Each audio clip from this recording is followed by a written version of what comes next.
Good morning, everybody. My name is Micha Belzer. I'm the director of the Family Institute. I'm very happy to see everybody today. This is an amazing event put together by Milam and the Family Institute to promote mental health, which is our mission. I want to thank the management of Neve Yerushalayim for hosting this event, and thank you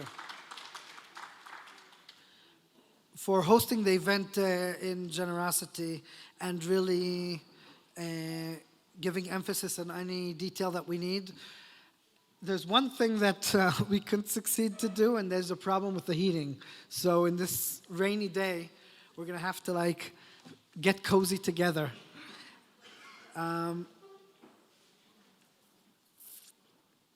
So I want to thank Rabbi Refson, Rabbi David Refson, Rabbi Aryeh Refson, and Tamir, which are the staff of the Neve Yerushalayim, for letting us use this campus. I want to thank all the people, the staff of the Family Institute and Milam.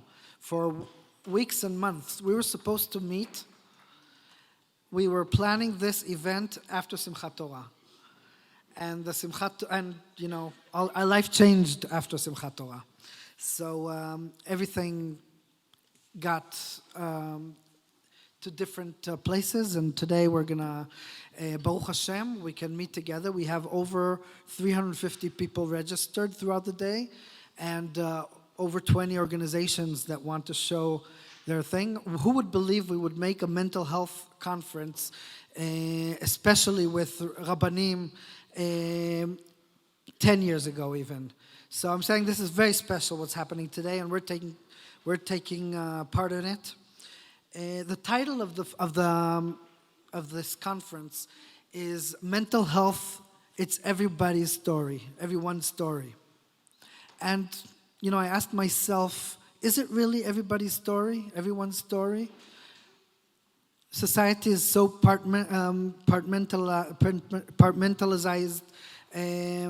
Different other communities try to reject, sometimes out of fear and stigma and prejudice, people with mental illnesses. And is it really everyone's story? Which is something that I think we need to think about. So despite more openness that we have today, stigma persists in many communities.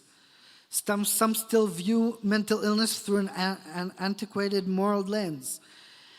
There can be a knee-jerk reaction to want to push mental illness to the fringes, out of sight and out of mind, from their own families or communities, rather than looking inward.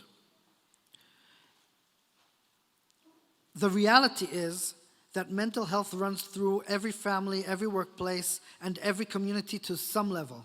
We all exist on a spectrum of mental wellness, moving throughout our lives from dealing with everyday stresses, low moods, grief and loss, or anxiety about major life events. Even those without diagnosed condition still experience ebbs and flows in the mental well-being as they navigate life's challenges. We are living in a country dealing with real threats, and Hashem is giving us strength to overcome them. Living in a unique time and day where a window is open into the ability to see our real selves, including heroic stories of bravery and unity. We would not believe this would happen. The connection between different societies in Israel and the world. Despite these amazing phenomena, we are witnessing many people suffering from PTSD, anxiety, and depression as an outcome. So healthcare is in process of revolution.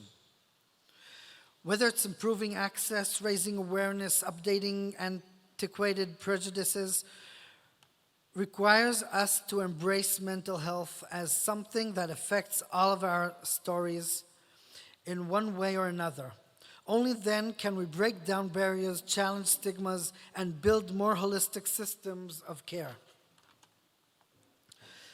We want to change the stigma that mental health issues stem from personal weakness, to bring a voice and say that people challenged with it could be very intelligent, nonviolent, and especially that it isn't their fault. We want to recognize that it is a legitimate medical condition that can have roots in biological, psychological, environmental, and genetic sources. While mental illness is challenging many people who manage conditions, they may have strengths such as resilience, perseverance, empathy, and sensitivity towards others, creativity, passion, self-awareness, and mindfulness, and other traits that are due to their struggling with different aspects of their inner world. Of course, these don't diminish the difficulty of managing a chronic condition, but they illustrate how mental illness for some can shape special skills and perspectives with properly supported. I want to introduce you to the Family Institute in a few words. What is the Family Institute today? I see here lots of faces and people that are, alumni of the Family Institute. I'll just give a little update. The Family Institute has two components. One is the clinic with over 400 clients a week, 80 therapists, and 20 supervisors. We give therapeutic services to all societies, including individuals, couples, and family therapy, with very subsidized rates. In addition, we have 2 training programs for postmasters, Chareidi, and religious therapists that want to advance their skills in psychotherapy, couple and family therapy. One is in English and one is in Hebrew, and both are acknowledged by the Israeli Association for Marriage and Family Therapy. So thank you all for joining today. I hope you'll enjoy the happening and the networking and meeting other colleagues and gain new insights from this special program. I want to introduce Esther Marcus, which is also a supervisor in the Family Institute and also an alumni of the Family Institute and also is the representative of Milam for today. Thank you very much.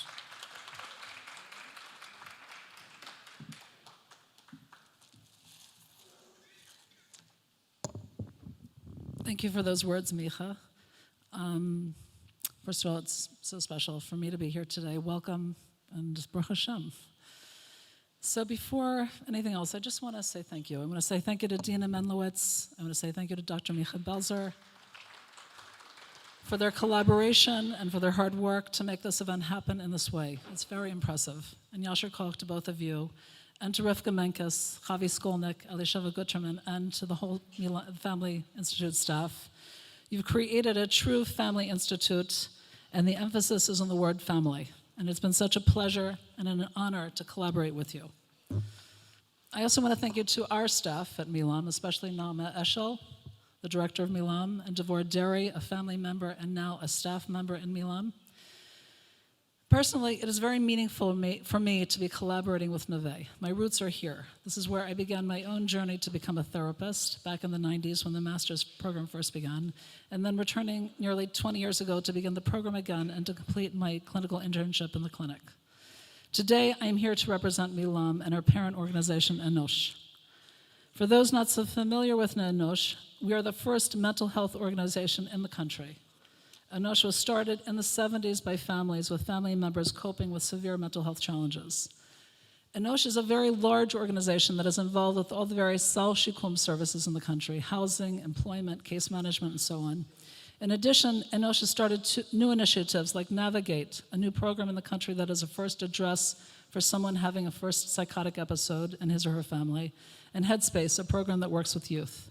Enosh has also established 4 very different Batim Ma'azanim, Beit Gomeh for men, Beit Gomeh for women, Shachar for soldiers coping with PTSD, and Neve, a Beit Mazen for youth showing early signs of mental health challenges. You're going to hear a lot more about the Bayit Mazen from Professor Pesach Lichtenberg in a few minutes. Enosh also holds a consultant status in world mental health policy and is very involved in ongoing legislation on all matters relating to Briut HaNefesh and the Knesset. At Milam, we work with families. Milam opened the very first family counseling centers to address the unique needs of a family coping with a family member who has mental health challenges over 20 years ago. The mission of Enosh and Milam has always been that Briut HaNefesh, mental health, is everyone's story. This perspective has changed people's mindsets. The world is different today than it was 25 to 30 years ago, when most people coping with severe mental health challenges were institutionalized. Today, there is less stigma. I'm not saying there's no stigma, but there is less stigma, and there is more room for conversation. Our job is not done yet, but there is more clarity about what we need to do, and there are many more people working on it. It is truly remarkable that this event is happening today in the way that it is, and I'd like to give a bit of context here. When Sal Shikum started 20 years ago, it was a new concept. This idea didn't exist in the world. The idea that it is a fundamental right, which is not dependent on someone's goodwill, that anyone coping with mental health challenges should receive state-subsidized services. This law, Chok Shikum Neche Nefesh Behikila, was passed in the year 2000. Its intention was to help people coping with mental health challenges achieve maximum independence and maximum quality of life. In fact, the woman who started Sal Shikum in the Misrad HaBriut, Pamela Perlman, now retired, works as a therapist on our staff in Milam. I was hoping that she would be here today. I wanted her to have nachas from how things have changed in the last 25 years. Pamela actually spoke at the very first event like this that I organized, I don't know how many years ago it was, but it was years ago, Breaking Through Stigma, Embracing Mental Health. Dr. Shmuel Harris from Mechon Devere was also there. He spoke. And at this event, I also met a very courageous young woman who's here today, who wrote a wonderful book that she's selling here, What's Going On With My Mother, a Jewish approach to helping children deal with the parents' depression. I'm so glad that she's here today. I'm sharing this background to tell you that there were 30 people that came to this event. That was a significant turnout in those days. Around 10 years ago, I organized another event just for rabbis in Beit Shemesh. We invited 4 well-known and influential Anglo-Saxon rabbis and their rebbetzins. Joan Crystal from the Family Institute spoke at this small gathering. It was a tentative attempt to come closer to the rabbinic leadership and explain the importance of their role in destigmatizing mental health issues in our communities. To be standing here today and see such a crowd with so much knowledge, experience, and motivation here in this room, I'm truly in awe. It's really appropriate and fortunate that we're able to bring our worlds together here today in such a powerful way, the mental health world and a very, very knowledgeable rabbinic world for information, clarification, and inspiration. And to emphasize, it is appropriate that this event is happening here at Neve, which is the original training clinic to cater to the frum world in Israel.